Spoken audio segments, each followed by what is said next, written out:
یہ کہانی صدیوں پرانی ہے، جب بغداد کے بازاروں میں ریشم کی خوشبو اور قصہ گوؤں کی آوازیں گونجتی تھیں۔ یہ داستان ہے منصور الفہد کی، ایک ایسا سوداگر جس کی تجوریاں سونے سے بھری ہوئی تھیں، لیکن جس کا دل غرور اور خود غرضی سے بھر چکا تھا۔ اس کے محل میں دنیا بھر کے نایاب خزانے موجود تھے، قیمتی جواہرات، سونے کے برتن، نادر قالین اور بیش قیمت لباس۔ مگر ان سب کے باوجود اس کی آنکھوں میں ایک عجیب سی بے چینی رہتی تھی۔ وہ ہمیشہ آسمان کی طرف دیکھتا، جیسے زمین کے لوگوں کو اپنے برابر سمجھنا اس کی شان کے خلاف ہو۔ منصور کو اپنی دولت پر بہت غرور تھا، لیکن سب سے زیادہ فخر اسے اپنی ایک خاص چیز پر تھا۔ وہ ایک مخملی قالین تھی جو ہوا میں اڑ سکتی تھی۔ یہ کوئی عام قالین نہیں تھی، کہا جاتا تھا کہ اسے ایک بوڑھے درویش نے سلیمانی علم سے بنا تھا۔ اس قالین کے دھاگوں میں ایسی دعا اور ایسی طاقت تھی کہ جو بھی اس پر بیٹھتا وہ آسمانوں میں پرندے کی طرح اڑ سکتا تھا۔ کئی سال پہلے وہی درویش منصور کے دربار میں آیا تھا۔ اس کی داڑھی سفید تھی، لباس سادہ تھا اور ہاتھ میں ایک لکڑی کا عصا تھا۔ اس نے منصور سے کہا تھا، اے منصور، دنیا کی دولت ہمیشہ انسان کے ساتھ نہیں رہتی۔ اگر تم اپنی دولت کا کچھ حصہ غریبوں اور محتاجوں پر خرچ کرو گے تو تمہارا نام ہمیشہ زندہ رہے گا۔ لیکن منصور نے اس بات پر کہا لگایا۔ اس نے اپنے نوکروں کو حکم دیا کہ اس درویش کو دربار سے نکال دیا جائے۔ نوکروں نے درویش کو دھکے دے کر باہر نکال دیا۔ جاتے جاتے درویش نے دروازے پر رک کر کہا، یاد رکھنا منصور، جس بلندی تک تم پہنچنا چاہتے ہو وہاں پہنچ کر بھی تمہیں اپنی پستی کا احساس ہوگا۔ منصور نے اس بات کو مذاق سمجھ کر نظر انداز کر دیا۔ کچھ دن بعد ایک عجیب واقعہ پیش آیا۔ ایک رات منصور نے خواب دیکھا کہ وہی درویش ایک قالین بن رہا ہے۔ وہ باریک ریشمی دھاگوں کو آپس میں جوڑ رہا تھا اور ہر دھاگے کے ساتھ کوئی دعا پڑھ رہا تھا۔ جب صبح منصور کی آنکھ کھلی تو وہ حیران رہ گیا۔ اس کے تخت کے پاس واقعی ایک خوبصورت مخملی قالین رکھی ہوئی تھی۔ اس نے احتیاط سے اس قالین پر قدم رکھا۔ جیسے ہی وہ بیٹھا، قالین آہستہ آہستہ زمین سے بلند ہونے لگی۔ پہلے چند قدم، پھر چند گز، اور پھر وہ آسمان کی بلندیوں میں اڑنے لگا۔ منصور حیرت اور خوشی سے چیخ اٹھا۔ اسے لگا جیسے دنیا کی سب سے بڑی طاقت اس کے ہاتھ لگ گئی ہو۔ اس دن کے بعد منصور اکثر اس قالین پر بیٹھ کر آسمانوں میں اڑتا رہتا۔ وہ نیچے زمین پر چلتے انسانوں کو دیکھتا اور دل ہی دل میں ان کا مذاق اڑاتا۔ ایک جمعہ کا دن تھا۔ سورج کی روشنی بغداد کے میناروں پر پڑ رہی تھی اور شہر سنہری روشنی میں نہا رہا تھا۔ مسجدوں سے اذان کی آواز گونج رہی تھی، اللہ اکبر، اللہ اکبر۔ لوگ اپنے کام چھوڑ کر مسجد کی طرف جا رہے تھے تاکہ جمعہ کی نماز ادا کریں۔ لیکن منصور اپنی چھت پر کھڑا آسمان کی طرف دیکھ رہا تھا۔ اس نے اپنی جادوئی قالین بچھائی اور اس پر بیٹھ گیا۔ چند لمحوں بعد وہ آسمان کی بلندیوں میں اڑ رہا تھا۔ جب وہ شہر کے اوپر سے گزر رہا تھا تو اس نے دیکھا کہ لوگ مسجد میں صفیں باندھ کر نماز پڑھ رہے ہیں۔ وہ نیچے جھکے ہوئے تھے اور اللہ کے حضور سجدہ کر رہے تھے۔ یہ منظر دیکھ کر منصور ہنس پڑا۔ اس نے دل میں کہا، یہ لوگ زمین پر جھک رہے ہیں اور میں بادلوں کے اوپر بیٹھا ہوں۔ آج میں سب سے زیادہ طاقتور ہوں۔ اسی دوران ایک چھوٹی سی چیز اس کی قبا کے اندر حرکت کرنے لگی۔ وہ ایک معمولی سی بھوری چیونٹی تھی۔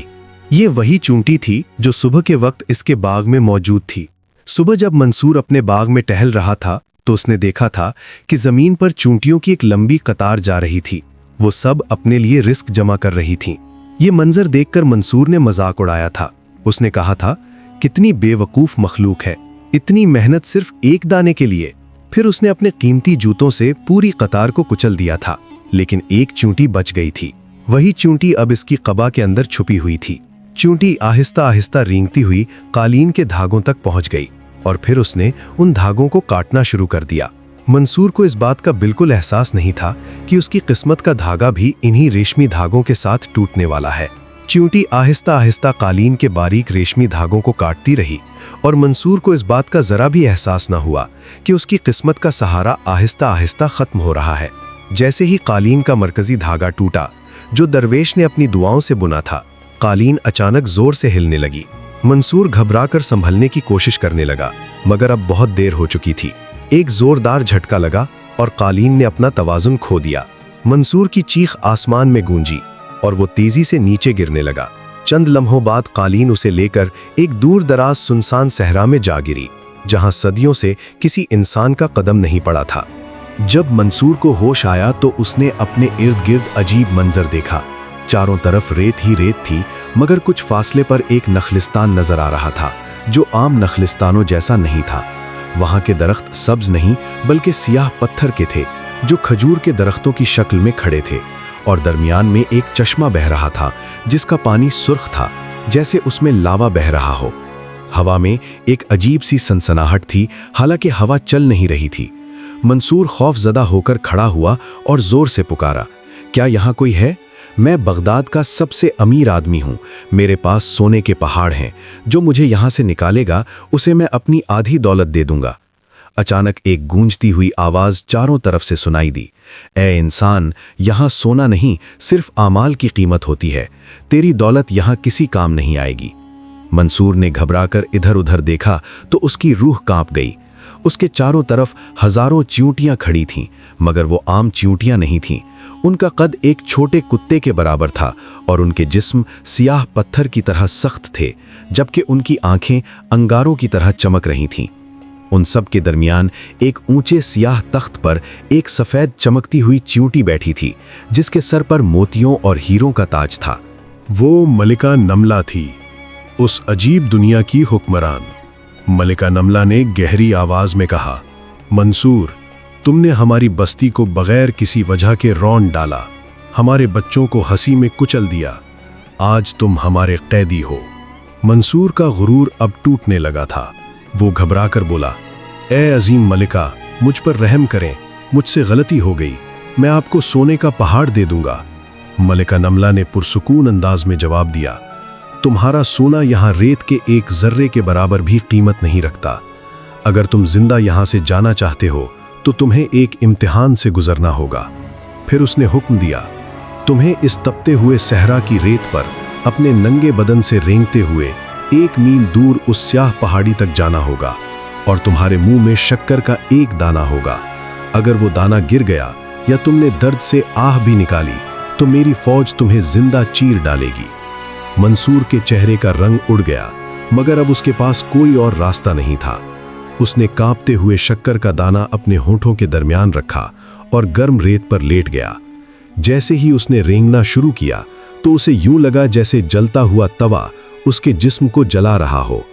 सूरज आग की तरह सर पर बरस रहा था और रेत उसकी जिल्द को चीर रही थी। आहिस्ता आहिस्ता उसके जिस्म से खून बहने लगा, मगर वो रेंगता रहा, क्योंकि अब उसे अपनी जान बचानी थी, और शायद पहली बार उसे अपनी गलतियों का एहसास भी होने लगा था। मंसूर जलती हुई रेत पर रेंगता रहा। हर लम्हा उसके लिए अजाब बन चुका था। उसके जिस्म की जिल्द जगह जगह से जल चुकी थी और खून के कतरे गर्म रेत पर गिर रहे थे, मगर वो शुक्र का दाना अपने होंठों के दरमियान मजबूती से पकड़े हुए था, क्योंकि उसे मालूम था कि अगर ये दाना गिर गया तो उसकी मौत यकीनी है। सूरज आसमान में आग की तरह दहक रहा था और हर गुजरते लम्हे के साथ मंसूर की ताकत खत्म होती जा रही थी। इसी दौरान उसके दिल में पहली बार वो मंजर उभरने लगा जब उसने अपने बाग में चींटियों की कतार को कुचला था। उसे याद आया कि वो छोटी सी मखलूक किस तरह अपने रिस्क के लिए मेहनत कर रही थी और वो किस तरह गुरूर में आकर उन पर हंस रहा था। अब वही मंजर उसकी आंखों के सामने था, मगर इस बार वो खुद बेबस था। कुछ फासले पर वो स्याह पहाड़ी नजर आने लगी जो इस इम्तिहान का इख्तिताम थी। मंसूर की सांसें तेज हो रही थीं और जिस्म जवाब दे रहा था, लेकिन इसी लम्हे उसके दिल से पहली बार सच्ची दुआ निकली। उसने दिल ही दिल में कहा, ऐ मेरे रब, मैंने अपनी दौलत और ताकत के गुरूर में बहुत जुल्म किया। अगर आज तू मुझे बचा ले तो मैं अपनी बाकी जिंदगी गुरूर के बगैर गुजारूंगा और किसी कमजोर मखलूक को कभी हकीर नहीं समझूंगा। जैसे ही उसके दिल से ये अल्फाज निकले, अचानक एक ठंडी हवा चलने लगी और जलती हुई रेत की तपिश कुछ कम हो गई। मंसूर ने आखिरी ताकत जमा की और रेंगते हुए स्याह पहाड़ी तक पहुंच गया। जैसे ही उसका हाथ पहाड़ी के पत्थर को छुआ, उसके होंठों से शुक्र का दाना जमीन पर गिर गया और वो बेहोश होकर गिर पड़ा। जब उसकी आंख खुली तो वो अपने महल के बाग में पड़ा था। सूरज गुरूब होने वाला था और उसके इर्द गिर्द वही दरख्त और वही रास्ते थे जहां वो रोज चहलकदमी किया करता था। उसके सामने वही बूढ़ा दरवेश खड़ा था जिसे उसने बरसों पहले अपने दरबार से निकलवा दिया था। दरवेश ने मुस्कुराकर कहा, मंसूर, कभी कभी अल्लाह इंसान को उसकी हकीकत दिखाने के लिए उसे ज़मीन से आसमान तक और आसमान से ज़मीन तक का सफ़र करवाता है। मंसूर की आंखों से आंसू बहने लगे। उसने दरवेश के कदमों में झुककर मुआफ़ी मांगी और कहा, आज मुझे मालूम हो गया कि इंसान की असल बुलंदी उसकी दौलत या ताकत नहीं, बल्कि उसका दिल और उसके आमाल होते हैं। उस दिन के बाद मंसूर बदल गया। उसने अपनी दौलत का बड़ा हिस्सा गरीबों और मोहताजों में तकसीम कर दिया, मुसाफिरों के लिए सराय बनवाईं और जानवरों तक को तकलीफ देना छोड़ दिया। बगदाद के लोग हैरान थे कि वही गुरूर करने वाला सौदागर अब सबसे ज़्यादा नरम दिल इंसान बन चुका था। और उस दिन के बाद मंसूर जब भी किसी चींटी को ज़मीन पर चलते देखता तो एहतियात से अपना कदम हटा लेता, क्योंकि उसे मालूम हो चुका था कि अल्लाह की हर मखलूक की अपनी कद्र और अपनी इज्जत होती है। यही इस कहानी का सबक है कि गुरूर इंसान को अंधा कर देता है, लेकिन आजमाइश उसे सच दिखा देती है। और जो इंसान अपनी गलती मानकर बदल जाए, अल्लाह उसे दोबारा इज्जत और सुकून अता कर देता है।